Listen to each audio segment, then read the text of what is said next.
Dear students, Karl Marx के राजनीतिक विचारों का अध्ययन करते हुए आज हम उनके एक नए सिद्धांत इतिहास की भौतिकवादी व्याख्या का अध्ययन करेंगे। Material interpretation of history by Karl marks.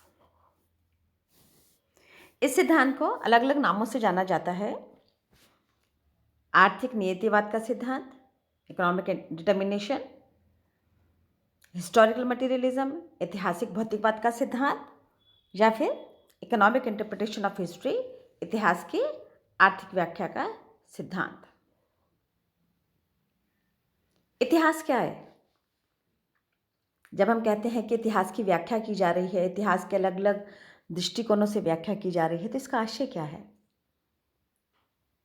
सामान्यतः हम सबको यही मालूम होता है कि इतिहास का अर्थ है युद्धों का इतिहास, राजा रानी का इतिहास, वंशों का इतिहास, सेनापतियों के पराक्रम का इतिहास, विजय प्राप्त करके अपना राज्य और प्रशासन चलाए जाने का इतिहास।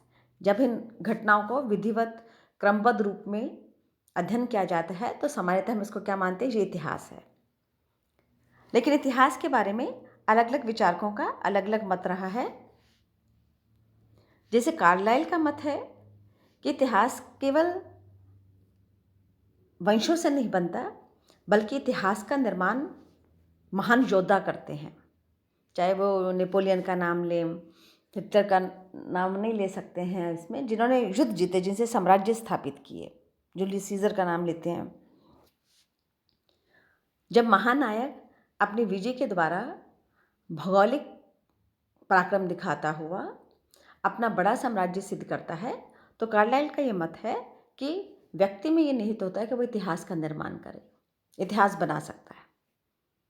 जबकि इसके बिल्कुल अलग मत प्रकट करते हुए हीगल का मत है कि व्यक्ति इतिहास नहीं बनाता, इतिहास क्या बनाते हैं? महान विचार। अगर आपके पास महान विचार हैं, कोई ऐसा विचार है जिससे आप समाज की दिशा परिवर्तित कर सकते हैं, तो उन महान विचारों के द्वारा इतिहास का निर्माण होता है। मार्क्स ने अपने पूर्ववर्ती जितने भी विचारक थे जो इतिहास की ये व्याख्या कर रहे थे, उन्हें नकार दिया। मार्क्स ने माना प्राथमिक आवश्यकताओं से निर्धारित होता है कि इतिहास की क्या व्याख्या की जाए। प्राथमिक आवश्यकता क्या है? भोजन है, नींद है, आवास है, सुरक्षा है। और इन सब के लिए किस चीज़ की आवश्यकता पड़ती है? परिश्रम की। और परिश्रम में मूल शब्द क्या है? श्रम। जब श्रम के आधार पर उत्पादन किया जाता है, आवश्यकताओं की पूर्ति की जाती है, तो उसके आधार पर ही समाज में सामाजिक संबंधों की परिभाषा की जा सकती है। और यही सामाजिक संबंध विकास की और प्रगति की दिशा निर्धारित करते हैं। तो जैसा संबंध होगा, जैसे श्रम की व्याख्या की जाएगी, जैसे श्रम का सहयोग लिया जाएगा, जैसे श्रम को प्रतिफल दिया जाएगा, उसी के अनुरूप सारी संरचनाएं निर्मित होती हैं। चाहे वो सामाजिक संस्थाएं हों, चाहे राजनीतिक संस्थाएं हों, चाहे धार्मिक संबंध हो, चाहे हम विधिक और कानून की बात करें, चाहे साहित्य लिखा जाए। अर्थात जो अर्थ पक्ष, जो भौतिक पक्ष निर्धारित करेगा, वही सारे संबंधों का निर्धारण करेगा। तो मार्क्स ने क्या माना? ना तो विचार, न युद्ध, न राजा, न नायक, इनमें से कोई भी इतिहास की व्याख्या नहीं करता। ये इतिहास नहीं है। इतिहास है वो आर्थिक तत्व जिससे व्यक्ति की भूख शांत होती है, और वो आर्थिक तत्व उसके श्रम के द्वारा उपजा जाता है। इसलिए यही आर्थिक तत्वों के द्वारा, श्रम की व्याख्या के द्वारा इतिहास का निर्माण भी होता है, इतिहास में परिवर्तन भी होता है, इतिहास में गति भी रहती है, और इतिहास निरंतर आगे की ओर बदलता है। इसे मैं एक डायग्राम के द्वारा आपको समझाने का प्रयास करती हूँ।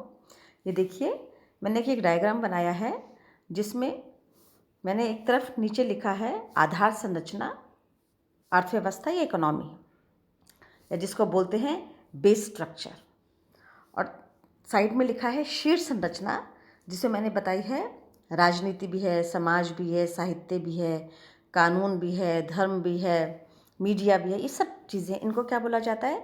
सुपर स्ट्रक्चर्स या शीर्ष संरचनाएं। तो जो नीचे है सीधी रेखा में वो है आधार संरचना।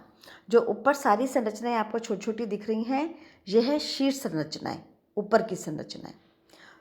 बेस स्ट्रक्चर है आधार संरचना और सुपर स्ट्रक्चर्स हैं ऊपर की ये सारी संरचनाएं।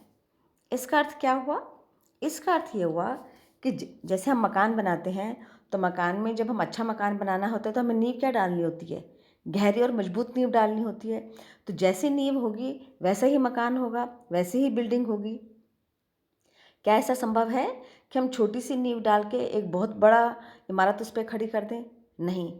तो सब कुछ बिल्डिंग का किसके ऊपर निर्भर करता है कि उसकी नींव कैसी है। ठीक इसी प्रकार इसको समझने के लिए हम समझ सकते हैं कि जैसी नींव होगी, जैसा आधार होगा, वैसे ही ऊपर की बिल्डिंग होगी। तो यह मार्क्स क्या कह रहे हैं कि जैसी अर्थव्यवस्था होगी, जैसे आर्थिक संबंध होंगे, वैसी ही राजनीति होगी, वैसा ही समाज होगा, वैसा ही साहित्य होगा, वैसा ही कानून होगा, वैसा ही धर्म होगा और वैसा ही प्रचार और संचार तंत्र होता है। तो राजनीति और समाज से अर्थव्यवस्था निर्धारित नहीं हो रही। क्या कोई बिल्डिंग बनने के बाद में तय कर सकते हैं कि अब मेरी नींव डाली जाए? नहीं।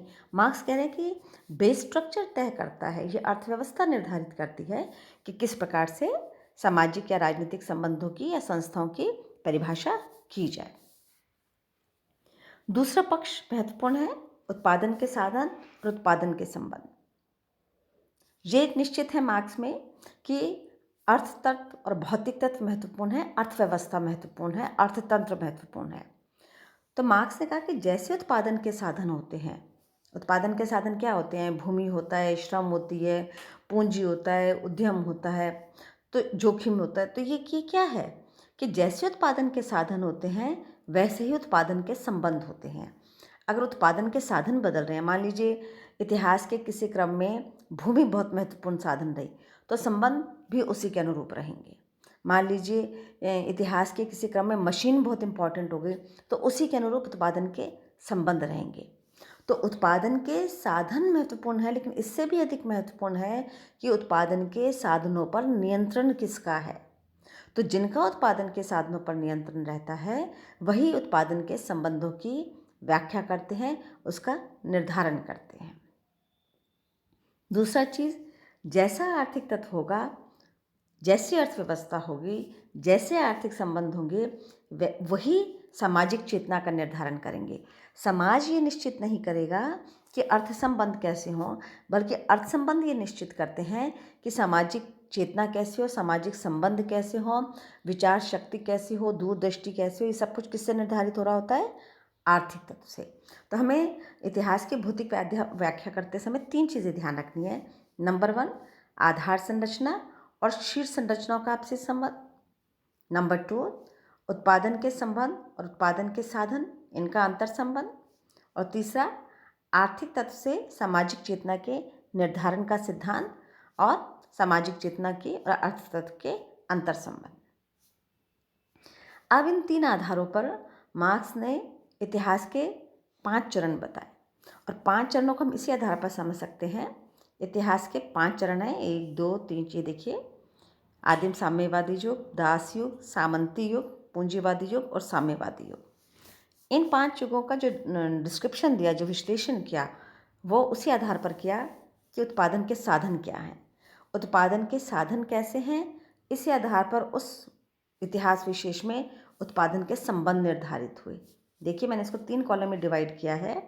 पहला मैंने बताया आपको इतिहास के चरण क्या हैं, 5 चरण हैं, और हर चरण में ये बताया, जैसे आदिम साम्यवादी युग है, इसके सामने ये देखिए मैंने बताया इसके सामने उत्पादन के साधन क्या हैं, और इसके सामने ही मैंने आपको बताया कि इस समय उत्पादन के संबंध कैसे हैं। तो इतिहास के इन 5 चरणों की व्याख्या करते हुए मार्क्स ने 5 चरणों को स्पष्ट किया। पहला चरण है आदिम साम्यवादी व्यवस्था, जिसमें समाज के समस्त साधन क्या थे? पेड़ था, जल था, भूमि थी, वायु थी, फल थे। तो इन सब पे किसका अधिकार था? समाज का। कोई एक व्यक्ति उसका नियंत्रण करता नहीं था, कोई एक उसको बांटने वाला नहीं था और कोई उसका एक प्रयोग करने वाला नहीं था। तो यहाँ पर समाज सबका था, साधन संसाधन सबके थे। तो इसलिए चूँकि किसी का नियंत्रण नहीं था तो वहाँ पर वर्ग भी नहीं थे। तो ये अवस्था कैसे उत्पादन के संबंधों को व्यक्त करती है? ऐसे समाज को भी व्यक्त करती है जो वर्ग विहीन था, क्लासलेस सोसाइटी थी। राज्य भी नहीं था और वर्ग भी नहीं थे। क्लासेस और स्टेटलेस सोसाइटी के इस चरण को मार्क्स प्रारंभिक चरण मानते हैं इतिहास का। दूसरा है दास युग। जैसे जैसे व्यक्ति को भूमि का महत्व पता चला, पानी का महत्व पता चला, पशुओं का महत्व पता चला, तो ये अवस्था में जो ताकतवर था, शारीरिक दृष्टि से बलिष्ठ था, वो अधिक महत्वपूर्ण हो गया। जो जिसके पास श्रम अधिक था। तो इनके ऊपर किसने नियंत्रण स्थापित कर लिया? स्वामी ने। क्योंकि उत्पादन किसके माध्यम से हो रहा है? अब यहाँ पर संसाधन कौन जुटा कर लाता है? दास। लेकिन इसके ऊपर उसने नियंत्रण कर लिया जो इससे अधिक इस पर प्रभावी हो सकता था, नियंत्रण स्थापित कर सकता था। तो पहली बार इतिहास के इस चरण में दास युग में जो दास थे वो स्वामी के लिए काम करने लगे। तो कैसे संबंध बने? दो संबंध बन गए, दास और स्वामी वाले। और कितने अभी तक हमने क्या पढ़ा? वर्गविहीन समाज है। लेकिन अब समाज में क्या उत्पन्न हो गए? दो वर्ग उत्पन्न हो गए, एक था दास और दूसरा था स्वामी। तो जो स्वामी है, मास्टर है, जो ओनर है, वो क्या कर रहा है? मान लो पशु है, ज़मीन है, पानी है, फल फूल हैं, जो भी अर्जित करके लाया है दास, उसके ऊपर नियंत्रण करता था। और उसमें नियंत्रण करने के कारण दास अपने इस अवस्था के कारण किस पर निर्भर होता जा रहा था? स्वामी पर निर्भर हो गया। तीसरा युग है सामंती युग, फ्यूडल सोसाइटी, जिसमें भूमि की महत्ता समझ आने लग गई। तो अब क्या हुआ? भूमि, अगर आप खाली भूमि है तो उसका कोई महत्व नहीं है। लेकिन भूमि का महत्व क्यों होता है? क्योंकि वो फसल देती है, उपज देती है। तो फसल और उपज कौन उगाएगा? जो उसके बारे में जानकार होगा, जो श्रम कर सकता होगा। तो यहाँ किसान के पास क्या था? श्रम था। तो किसान ने अपना श्रम लगा के क्या किया? उपज पैदा की। लेकिन भूमि किसकी रही? जिसने उस पर नियंत्रण कर लिया। तो यहाँ सामंती व्यवस्था है, जिसमें भूमि पर तो सामंत का अधिकार है, लेकिन उस पर जो काम कर रहा है वो कौन है? किसान। तो यहाँ कैसे संबंध बन गए? किसान के और भूस्वामी के, किसान के, अर्धदास और भूस्वामी के। तो ये जो किसान और अर्धदास थे किस पर निर्भर हो गए? जिसके पास जमीन होती थी, जिसके पास भूमि होती थी। तो वो भूस्वामी क्या हो गए? वो इनके नियंत्रणकर्ता बन गए, इनको कंट्रोल करने वाले बन गए। तो यहाँ पे भी देखिए मैंने दो लिखा है, यहाँ पर मार्क्स के अनुसार क्या हो गया? दो वर्ग बन गए। विकास की अवस्था से पहली अवस्था से दूसरी अवस्था थोड़ी उन्नत होती है, दूसरे से तीसरी अवस्था उन्नत होती है। अब हम आते हैं सामंती युग में, पूंजीवादी युग में। अब जहाँ पे पूंजीवादी युग में औद्योगिक क्रांति के पश्चात में मशीन का आविष्कार हो गया, पुर्जों का आविष्कार हो गया, मेटल का आविष्कार हो गया। तो क्या उत्पादन किसके माध्यम से होने लगा? व्यक्ति के स्थान पर, किसान के स्थान पर किसके द्वारा होने लगा? मशीन के द्वारा। मशीन कौन चलाएगा? श्रमिक। मशीन को चलाएगा मजदूर। लेकिन मशीन खरीदेगा कौन? पूंजीपति। तो मशीन किसकी है? पूंजीपति की। तो स्वामित्व किसका है? पूंजीपति का। लेकिन काम कौन करेगा? श्रमिक। तो जब काम श्रमिक करेगा तो उत्पादन कौन करेगा? श्रमिक। तो महत्वपूर्ण कौन हुआ? श्रमिक। तो यहाँ पर वापस दो वर्ग बन जाते हैं कि उत्पादन के जो साधन है, मान लीजिए मशीन है, फैक्ट्रीज हैं, उस पर नियंत्रण किसका हुआ? पूंजीपति का। और उस पर निर्भर कौन हुआ? श्रमिक। तो क्या पूंजीपति बिना श्रमिक के फैक्ट्री चला सकता है? नहीं। क्या पूंजीपति बिना श्रमिक के उत्पादन कर सकता है? नहीं। क्या श्रमिक बिना पूंजीपति के श्रम अर्जित कर सकता है? कर सकता है। क्योंकि श्रम जो है वो उस श्रमिक की इनबॉर्न क्वालिटी है, वो उसको प्रकृति से मिली है। और मशीन क्या है? उत्पन्न धन से अर्जित की गई है। तो यहाँ मार्क्स कह रहे हैं कि श्रम के बिना पूंजीपति पूंजीपति नहीं बन सकता, श्रमिक के बिना पूंजीपति पूंजीपति नहीं बन सकता। तो समाज में इन दो वर्गों के बीच में फिर विभेद होता है। एक वर्ग दूसरे वर्ग के ऊपर नियंत्रण करता है, उसके लिए नीति निर्धारित करता है, उसके लिए सामाजिक स्थितियाँ निर्धारित करता है। लेकिन चूंकि श्रमिक के पास बेचने को श्रम के अतिरिक्त कुछ नहीं होता, तो वो उसका अनुपालन करने के लिए बाध्य होता है। तो मार्क्स यहाँ पर कह रहे हैं कि यहाँ पर इस पूंजीवादी युग में श्रमिक वर्ग को एकत्र होने की आवश्यकता है, वर्ग चेतना आनी आवश्यक है, समान हितों के लिए संघर्ष करने का माध्य होना उत्पन्न है आवश्यक है, क्रांति करनी आवश्यक है ताकि वो स्थापित व्यवस्था जो श्रमिक के श्रम का शोषण करके तथाकथित कुछ पूंजीपतियों के नियंत्रण में रहती है, उसे समाप्त करना आवश्यक है। तो उसके लिए क्रांति होना आवश्यक है। यह मार्क्स अगली स्टेज क्या मान रहे हैं साम्यवादी युग की।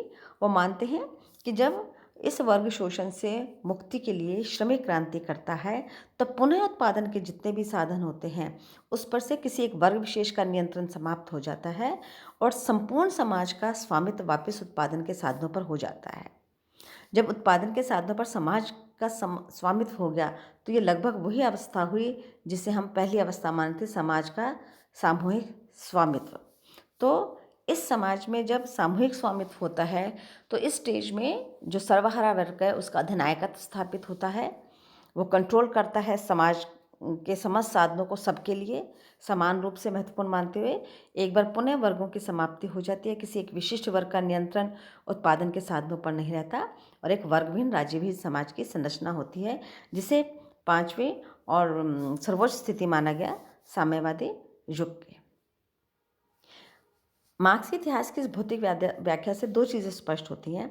पहली चीज़ ये कि जैसे जैसे उत्पादन के संबंधों में या उत्पादन की शक्तियों में परिवर्तन आता है, वैसे वैसे उत्पादन के संबंधों में भी परिवर्तन आता है। नंबर 2, प्रत्येक इतिहास का चरण पिछले चरण से अधिक उन्नत, अधिक प्रगतिशाली, अधिक तीव्र गति से विकास लेता है। नंबर 3, साम्यवादी अवस्था विकास की सर्वोच्च अवस्था के रूप में, इतिहास की अवस्था के रूप में स्वीकार की जानी चाहिए। लेकिन मार्क्स के सिद्धांतों की आलोचना की गई और ये माना गया कि मार्क्स के अनुसार सिर्फ अर्थतत्व ही महत्वपूर्ण है, जबकि इतिहास के विकास क्रम में हम देखते हैं कि रिलीजन का जो सामाजिक संबंध होते हैं उनका, मिलिट्री फोर्सेस का और बहुत से ऐसे तत्व होते हैं थॉट प्रोसेस का, थॉट का भी स्थान महत्वपूर्ण होता है। मतलब केवल आर्थिक तत्व को ही अगर हम अत्यधिक महत्व देकर ये मानेंगे कि इतिहास के निर्माण में एक ही तत्व कारक महत्वपूर्ण रहा है तो उसको पूरी तरह उचित नहीं माना जा सकता, क्योंकि यूरोप का इतिहास हमें बताता है कि वहाँ पर ईसाई धर्म की भूमिका बहुत अधिक महत्वपूर्ण रही। साम्राज्यवाद के विस्तार का अध्ययन बताता है कि वहाँ पर अर्थतत्व महत्वपूर्ण रहा, लेकिन उससे पूर्व आक्रांताओं का जो इतिहास था साम्राज्य के विस्तार का, उसमें आक्रामक शक्ति या फिजिकल पावर या जो उनकी फोर्सेस थी वो बहुत महत्वपूर्ण रही। तो कहने का आशय ये कि इतिहास की भौतिकवादी व्याख्या का मार्क्स का ये सिद्धांत दो चीज़ों से महत्वपूर्ण है। पहली बात तो ये कि अर्थतत्व की आर्थिक संबंधों की निर्णायक भूमिका को इस सिद्धांत के माध्यम से स्पष्ट किया जा सकता है, और दूसरा, जहाँ पर भी वर्ग विभेद, शोषण और राज्य की अपरिमित शक्ति का प्रयोग हो, वहाँ पर अपने अधिकारों के लिए वर्ग चेतना, वर्ग संगठन होना आवश्यक है।